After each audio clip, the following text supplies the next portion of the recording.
Bonsoir, Monaco face au Covid-19, émission spéciale crise sanitaire numéro 26. Moins il y en aura, mieux ce sera. Et on commence par une petite surprise princière pour Pâques.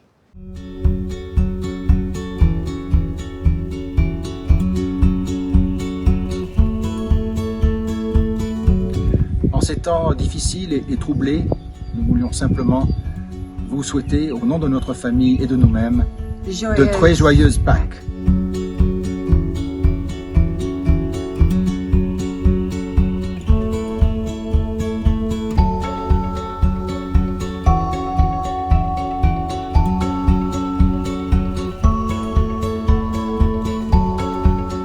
Voici un petit rappel. Restez chez vous pour protéger le monde et surtout merci aux policiers, aux pompiers, aux personnes qui travaillent dans les hôpitaux, aux éboueurs et aux facteurs. Gros bisous à vous. C'est rassurant de savoir que l'on peut toujours compter sur elle et sur ses bénévoles, surtout en période de crise. La Croix-Rouge monégasque est à pied d'œuvre pour livrer des repas, des courses, des médicaments ou encore pour nous assister par téléphone. Nous serons en duplex avec son secrétaire général Frédéric Platini. Et puis, comme chaque dimanche, nous reviendrons sur les moments forts de cette nouvelle semaine de confinement avec nos interviews de la princesse Stéphanie, du skipper de Malizia 2, du ministre d'État Serge Autel sur le sauvetage de l'économie, de Marie-Pierre Gramalia sur les chantiers, du directeur des services judiciaires Robert Gély sur la suspension des délais, de Salim Zegdar dont les activités touristiques et événementielles sont au point mort, et enfin de la directrice du CHPG, Benoît de Sévelinge. Mais tout de suite, le point info avec vous, Alexandra Pani.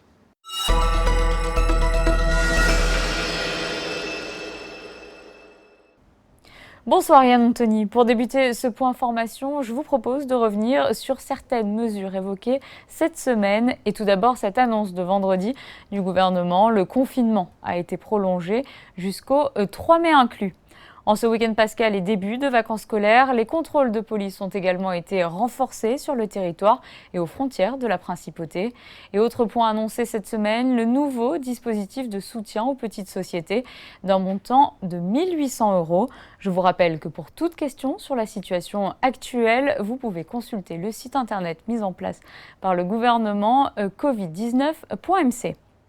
Coup de projecteur à présent sur cette initiative du pilote monégasque Charles Leclerc.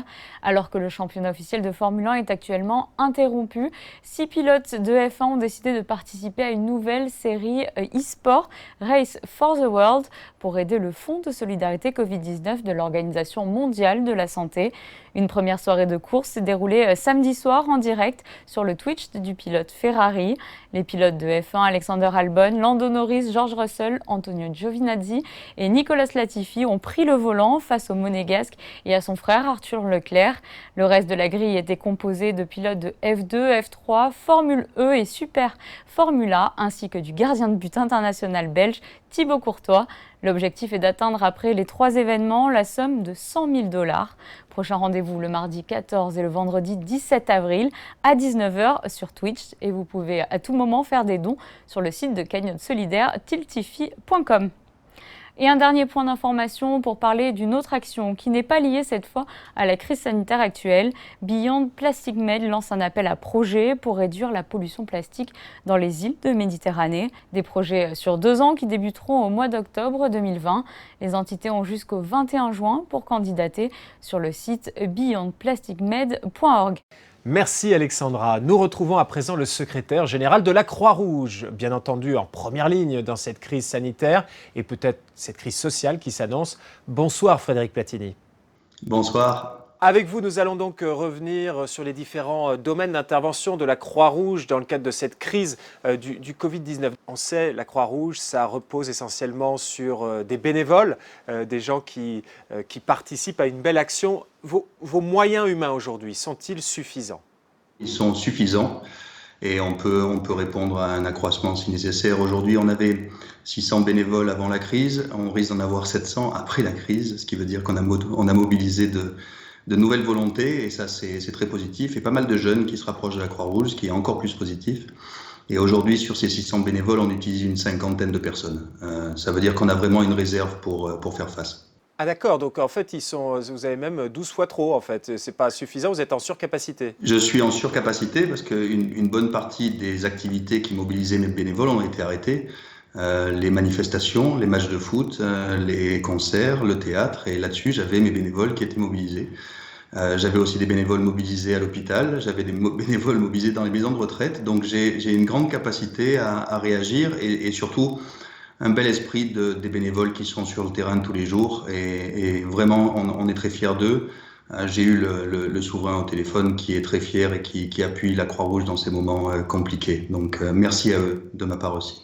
Il n'y a pas de profil type du bénévole, ou s'ils ont quand même tous un point commun? Ils ont un point commun, je dirais, c'est on a peu de cadres et on a plus, je dirais, de catégories socio-professionnelles moyennes. Donc on a beaucoup d'ouvriers, on a beaucoup de gens modestes qui donnent de leur temps. Oui. Quel est leur rôle aujourd'hui? Donc sur la cinquantaine, si j'ai bien retenu votre chiffre, sur la cinquantaine de bénévoles qui sont à l'œuvre ces jours-ci, que font-ils? Alors il faut aussi dire qu'on a une cinquantaine de salariés à la Croix-Rouge, en plus des bénévoles, et qu'en plus de cette cinquantaine de bénévoles, j'ai une vingtaine ou une trentaine de salariés qui sont mobilisés sur la crise aujourd'hui. Alors on peut regarder un peu au niveau des pôles qui sont aujourd'hui nos pôles de compétences. Déjà dire qu'on travaille la main dans la main avec l'État, parce que en fait on est auxiliaire des pouvoirs publics, donc on travaille sur ceux où l'État estime qu'on peut être compétent. Un des premiers pôles, c'est le pôle logistique, très clairement. Sur la partie livraison de repas, on est parti avec la mairie, on travaille là aussi avec la mairie, et de manière très, très positive. Merci au personnel communal aussi. On travaille sur la distribution de repas. Alors sur la distribution de repas, on est parti doucement, on avait une centaine de repas, aujourd'hui on est à peu près à 500 par jour. Et aujourd'hui, on vient de livrer 450 repas. Quand vous dites « on avait », c'est avant la crise ou au début de la crise? C'était le personnel qui était pris en charge par la mairie. La mairie faisait de la distribution de repas avant la crise. Ils avaient 70 à 100 bénéficiaires. Aujourd'hui, on est sur une cohorte d'à peu près 500 personnes qu'on ravitaille tous les jours. Ce qui veut dire, parce que j'ai des petits chiffres devant moi, on a distribué 6000 repas en quelques semaines. Et ça monte. Ça, c'est clairement une activité qui monte en puissance. En plus de ça, en plus de la distribution de repas, on a distribution de courses. Là, il n'y a que Croix-Rouge qui s'en occupe. Et on a aussi distribution médicale, ça veut dire de médicaments. Et ça, c'est en train aussi de monter en puissance. Les personnes que vous assistez, ce sont des personnes âgées, des personnes vulnérables, ce sont des personnes confinées. À qui venez-vous en aide? Je crois que vous avez tout dit. Donc, personnes âgées je dirais en priorité, et personnes après confinées, voire positives, ou en tout cas confinées chez elles, oui. Vous faites des choses différentes de ce que vous faites d'habitude. Donc là, vous parlez des repas, vous parlez des courses, du médical. Vous faites autre chose? On fait aussi du dog walker. On sort les animaux de compagnie des personnes âgées. C'est nouveau. Ça, j'aurais jamais pensé pouvoir faire ça, mais on le fait. Mais ça rend service. Je veux dire, l'important, c'est de remettre de l'humain au centre du système. Donc, si vous remettez de l'humain, vous pouvez sortir gagnant de cette crise. Et sortir un animal de compagnie pour une personne âgée, c'est mettre de l'humain au centre de la crise. Quand vous mettez de l'humain avec des chiens. Concernant votre autre mission, ce sont les centres d'appel, évidemment. Et là, vous avez un rôle de quoi? D'assistance administrative? Alors, là encore, auxiliaire des pouvoirs publics, le call center, le centre de suivi médical, c'est quelque chose qui est du ressort du département des affaires sociales santé, avec les médecins et le reste. Mais nous, on est en soutien sur les appels. Donc, on a nos bénévoles qui répondent aux appels et qui après peuvent orienter, quand ça devient médical, sur du personnel médical. On n'est pas personnel médical à la Croix-Rouge, donc on oriente les appels. Aujourd'hui, on voit sur ce point d'entrée unique, on voit une diminution des appels parce que les gens ont compris finalement les règles du jeu, donc ça c'est très bien. Sur le centre de suivi à domicile, là il y a un suivi important parce qu'il y a une cohorte à suivre. Et il y a une nouvelle cellule qui a été ouverte, mais toujours avec le même numéro. On a aujourd'hui une cellule d'écoute psychologique où les gens, quand ils ressentent une détresse psychique, peuvent appeler et ils tombent en premier sur des bénévoles Croix-Rouge et après sur des psychologues si nécessaire. Et cette cellule d'écoute, elle est anonyme. Ça veut dire que vous ne donnez pas votre nom, vous donnez rien quand vous appelez, quand vous êtes basculé dessus, histoire de garder l'anonymité vraiment des personnes. Le numéro, vous le connaissez, vous le diffusez en permanence, c'est le 92 05 55 00. Est-ce qu'il y a une évolution des questions? Donc vous le disiez, finalement, les messages clés maintenant sont passés auprès de la population. Restez chez vous, ils connaissent maintenant tout le monde à peu près, même si ce n'est pas toujours respecté, connaît les règles du confinement. Donc là, vous êtes en train de dire qu'on est plus sur une écoute psychologique quand les gens découvrent ou réalisent qu'il va falloir rester confiné jusqu'au 3 mai inclus. Est-ce que ça provoque des angoisses? Est-ce qu'il y a une assistance particulière, un accompagnement à faire? Alors, on va voir déjà les effets de l'annonce du gouvernement d'hier. Aujourd'hui, on regardera un peu si au niveau du call center, il y a plus d'appels que les jours précédents. Mais au début, il faut bien comprendre que les gens appelaient en disant « je reviens d'Italie, je reviens de Chine, qu'est-ce que je dois faire, comment est-ce que je dois faire ?» Cette étape-là, elle est aujourd'hui bien passée. À partir du moment où vous ne changez pas les règles du jeu, je dirais que les appels pour des questions administratives, on continue à en avoir, mais ça diminue naturellement. Vous avez toujours les cas particuliers, mais ça diminue.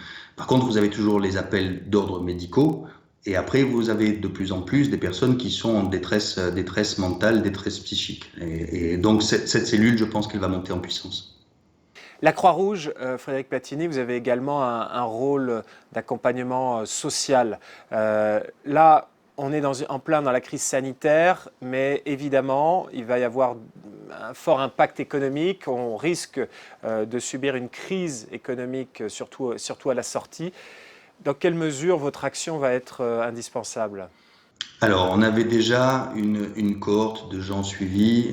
Je dirais qu'on travaille sur Monaco et communes limitrophes. On a un peu un rôle de tampon, je dirais, entre Monaco et les communes limitrophes. Sur Monaco, on a une cohorte qui est suivie, mais qui est une cohorte relativement faible parce que les services sociaux monégasques sont très développés.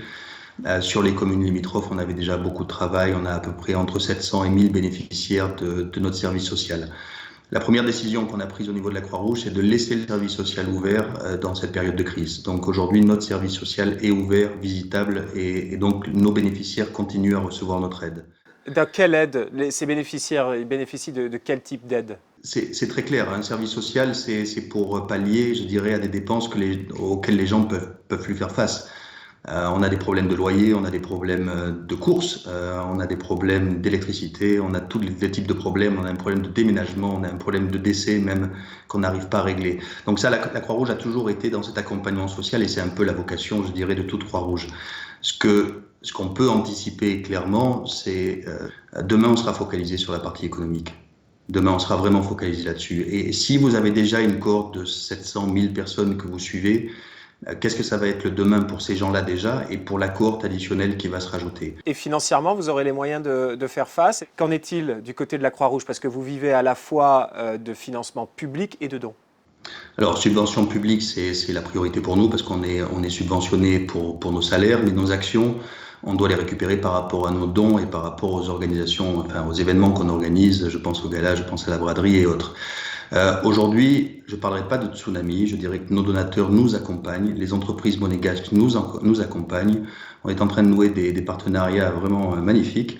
Et on attire aussi des bailleurs internationaux. Ça, c'est nouveau pour la Croix-Rouge monégasque, en tout cas. On a des fondations internationales qui se sont rapprochées de nous et qui ont commencé à nous délivrer du cash. En l'occurrence, le bal de la Croix-Rouge a été annulé. C'est un événement qui est à risque mais on doit réfléchir en interne comment communiquer, est-ce qu'on va décaler. Donc pour l'instant, je ne veux pas trop me prononcer là-dessus.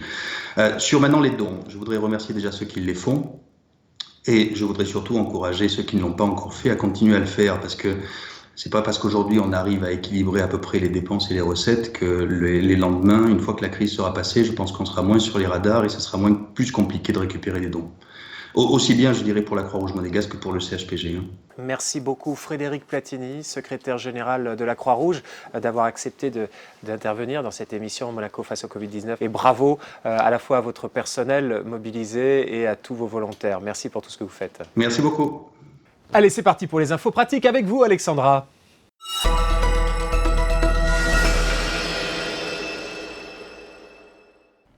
Yann Anthony, le confinement peut être un moment propice à la réflexion, l'introspection. Certains parlent même de questionnement de soi. Les rencontres philosophiques dont le cycle de conférences a dû être déprogrammé pour le moment en raison de la crise ont donc eu l'idée de proposer sur les réseaux sociaux et le site philomonaco.com des conférences, des sélections d'œuvres philosophiques, des podcasts audio ou encore les antivirus philosophiques, une série d'entretiens présentés par Joseph Cohen, de quoi répondre aux différentes interrogations sur la gestion intime de cette crise. Et pour les plus jeunes, je me tourne plutôt du côté du musée océanographique qui a tout prévu pour les occuper pendant ces vacances scolaires. Sur leur site internet, ils ont créé le coin des enfants. Vous pourrez facilement télécharger un cahier de coloriage, des fiches pédagogiques. Ce coin est alimenté toutes les semaines, de quoi occuper les enfants, les sensibilisant à la cause marine. Merci Alexandra. Des chefs d'entreprise, des responsables du gouvernement, des sportifs, des volontaires et même une princesse sont intervenus cette semaine dans votre émission qui vous accompagne chaque soir sur Monaco Info tout le temps de cette crise. Avec la princesse Stéphanie, nous avons souhaité marquer le 15e anniversaire de la disparition du prince Régnier, le prince bâtisseur.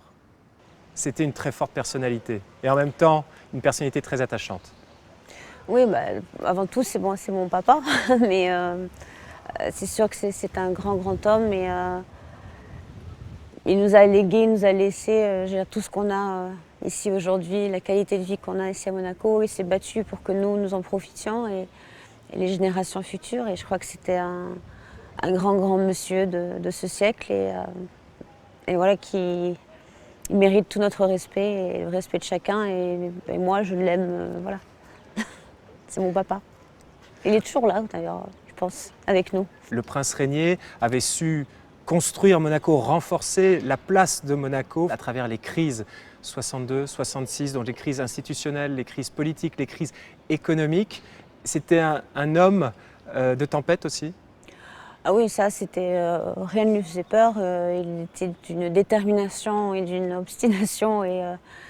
Et on dit que les Monégasques sont têtus. Le chef des Monégasques était très têtu.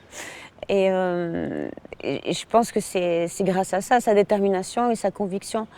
Et mon père était d'une justesse dans son discernement, dans sa manière d'aborder les choses.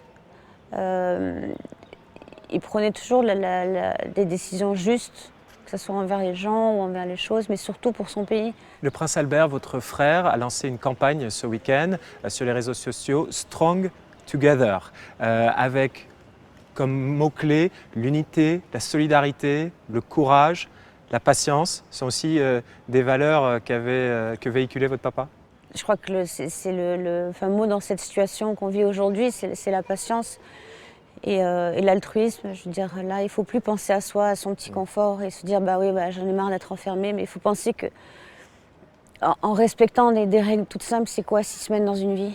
Si on peut sauver des vies, si on peut nous préserver, vivre une longue vie tranquille après ça, c'est quoi 6 semaines dans une vie, dans un appartement? Je veux dire, c'est rien quand on compte sur la totalité d'une vie, c'est rien pour préserver nos enfants, notre avenir, nos anciens, enfin. Et c'est un moment, je crois, où c'est bien de montrer que c'est ensemble qu'on peut combattre ce genre de choses, comme d'autres crises à travers les temps sur Monaco, c'est ensemble qu'on a pu être fort et être solide. Et je crois qu'encore plus maintenant, il faut être ensemble, il faut avoir cette unité nationale, et aussi bien avec les résidents que les vrais Monégasques. Et je crois que c'est la manière de remercier tous les jours de la qualité de vie qu'on a ici. Pour la préserver comme elle est, il faut faire ces petits efforts et franchement, c'est pas grand-chose non plus. Alors c'est vrai, après tout, 6 semaines dans une vie, qu'est-ce que c'est? Eh bien, c'est 3 fois la traversée de l'Atlantique à bord du Malizia 2.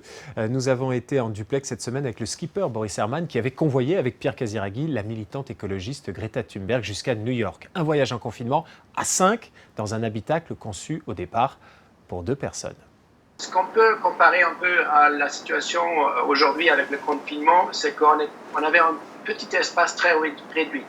Et c'est peut-être pour certaines dans l'audience qui sont dans l'espace réduit avec leur famille, les frères, les sœurs, et ça peut être stressant d'être tellement pas capable de s'éloigner de temps en temps, de prendre de l'air.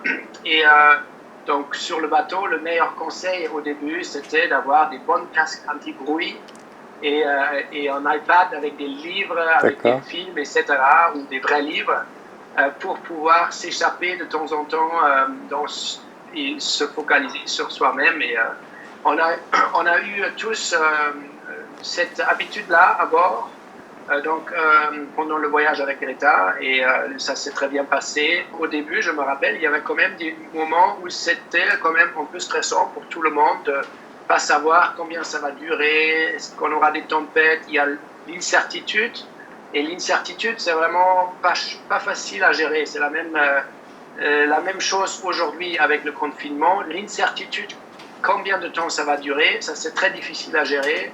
Et là, mon conseil, c'est juste de gérer jour à jour et de ne pas se projeter dans le futur. Voilà, le plus difficile à gérer, c'est l'incertitude. C'est aussi l'avis du ministre d'État, Serge Autel, qui a tenu, dans cette émission, un véritable discours de vérité. Concernant le dépistage à présent, donc le prince souverain l'a dit ici même dans cette émission, le gouvernement a procédé à des commandes massives. Est-ce qu'il va y avoir un dépistage massif ? Et on parle ici de tests sérologiques. Oui, absolument. Alors là aussi, les commandes sont passées depuis plusieurs semaines. C'est une priorité.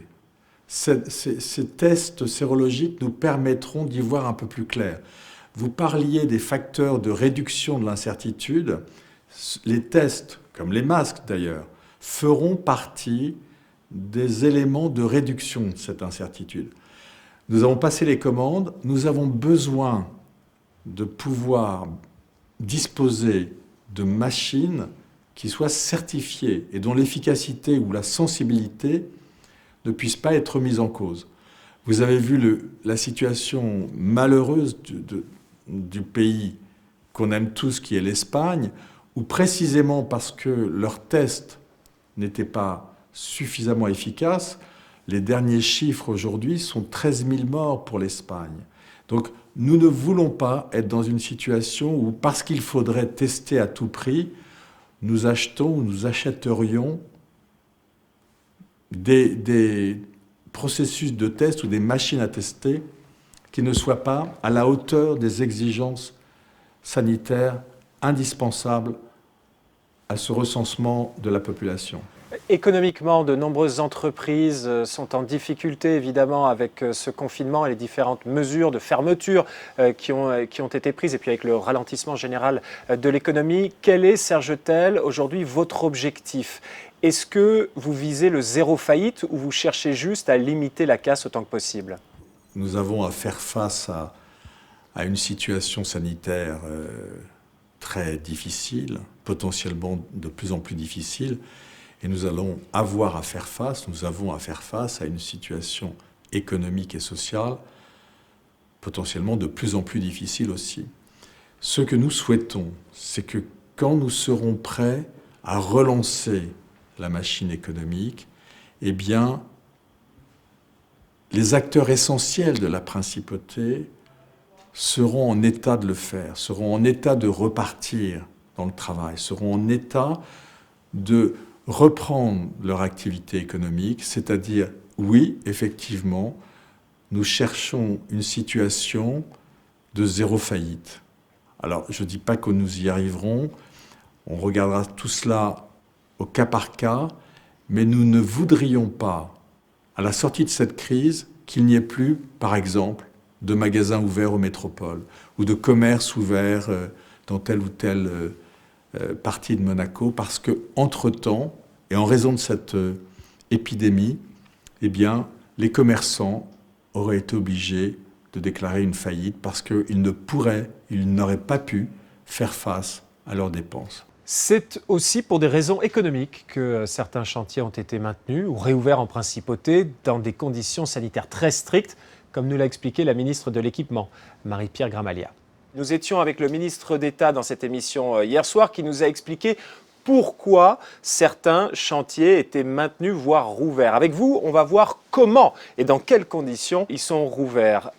En termes de santé publique, quelles sont les mesures qui sont prises ? Alors en termes de santé publique, effectivement, nous avons pris des mesures drastiques pour assurer la sécurité des chantiers. Alors, dès vendredi, il y aura un arrêté ministériel qui a été pris ce matin en Conseil de gouvernement et qui sera publié au journal officiel et qui va imposer certaines mesures. Ce sont des mesures qui se sont inspirées du guide de préconisation de sécurité sanitaire qui a été pris en France, mais qui a imposé d'autres mesures plus restrictives en plus. Alors, ces mesures, les mesures générales qui ont été prises, c'est bien sûr le port du masque, c'est bien sûr le respect de tous les gestes barrières. Et les mesures supplémentaires que la principauté de Monaco a souhaité prendre pour assurer la sécurité sur les chantiers, c'est la prise de température à l'entrée des chantiers de tout le personnel qui va rentrer sur un chantier. C'est l'interdiction de manger en dehors des chantiers, avec une disposition espacée lors du déjeuner. Ils ne doivent pas manger face à face, mais être décalés. C'est également l'interdiction d'avoir recours à du personnel qui nécessite un déplacement important, c'est-à-dire vraiment de prendre du personnel dans les alentours de la principauté de Monaco ou à Monaco même.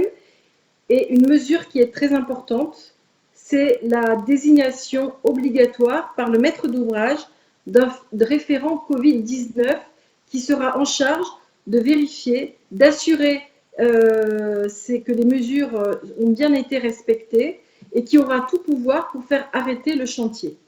Il y a donc eu un arrêté ministériel pour les chantiers, mais il y a eu une loi adoptée aussi cette semaine pour la suspension des délais. Un point très important, comme nous l'a expliqué le directeur des services judiciaires, Robert Gély. La suspension des délais, ça consiste tout simplement à, pendant une certaine période, geler, les délais.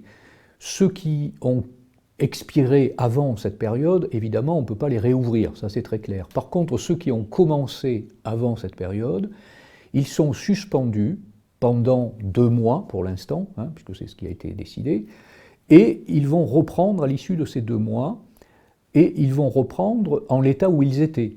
Par exemple, si vous avez un délai de 30 jours pour faire une opération quelconque, ou un recours devant une juridiction, devant la cour d'appel par exemple, un appel, si le délai expirait le 6 avril, le délai de 30 jours, évidemment, on va remonter au 16 mars, le jour où c'est suspendu, et on va ensuite, à partir du 16 mai, refaire démarrer le délai, qui va donc expirer 20 jours plus tard, c'est-à-dire le 6 juin, au lieu du 6 avril. Une très grande partie de l'économie est au point mort et parmi les secteurs qui souffrent le plus, l'événementiel et le tourisme. Le président délégué de Monaco Check-in et de Monaco Top Voyage, Salim Zegdar, a dû annuler plusieurs manifestations telles que le salon Top Marque sans assurance pour couvrir ses pertes. Bien, l'assurance contre le Covid-19, il n'y en avait pas en fait. C'est une première. Imaginez s'il y a 6 mois de ça, ou ne serait-ce que 3 mois, je vous avais dit, on aurait fait un déjeuner ensemble et je vous avais dit, vous savez, dans 6 mois, ce qui va se passer, c'est l'arrêt total. Il y a un type qui va manger une chauve-souris en Chine et puis on va tout arrêter. C'est-à-dire qu'on va mettre le monde en pause, on va mettre l'économie à zéro et on va se retrouver dans une crise sanitaire comme jamais, où il n'y aura plus un avion, tous les pays auront fermé leurs frontières et tout le monde s'arrêtera de bosser. Vous m'auriez traité de fou. Les billets d'avion que nous avions, les compagnies proposent un remboursement ou un report.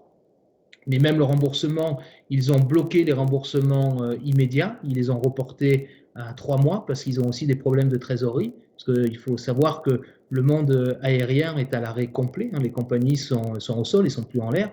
Comme chaque semaine, nous avons fait un point avec Benoît de Sévelinge, la directrice du CHPG. Et comme chaque semaine, elle nous a dit que la guerre était certes en cours, mais que les bombardements n'avaient toujours pas commencé à Monaco. C'est ça, on ne voit pas de pic épidémique venir, ça fait quelques semaines que je vous dis qu'il n'y a pas vraiment de signaux qui nous alertent. Aujourd'hui, ce qu'on a, c'est une lente ascension, on est même sur une diminution, donc d'ici à dire qu'on a atteint le plateau, je ne voudrais pas m'avancer, mais c'est vrai que sur cette semaine, on est sur une diminution du nombre de patients hospitalisés et on commence donc à se préparer à la suite.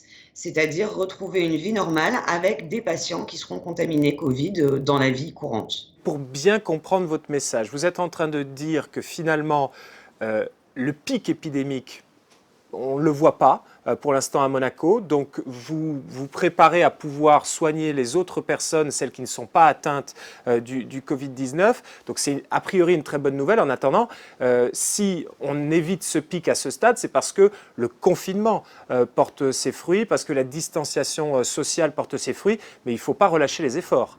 Tout à fait. Tout à fait. C'est une grande chance que l'on a de passer au travers des catastrophes sanitaires que l'on peut voir à côté de nous.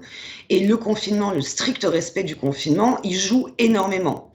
La préoccupation qu'on a là actuellement, c'est de se dire que les patients qui attendent déjà depuis un mois ne vont plus pouvoir attendre beaucoup, d'autant plus qu'on ne sait pas la durée qui va être celle de l'épidémie. On réfléchit, nous, vraiment en termes sanitaires. Sur le plan politique, il est évident que le confinement ne peut pas s'arrêter maintenant. Et justement, le gouvernement a annoncé vendredi une prolongation du confinement jusqu'au 3 mai inclus. Sur Facebook, sur Twitter, sur Instagram, il n'y en a que pour le coronavirus. C'est parti pour le best-of des réseaux sociaux.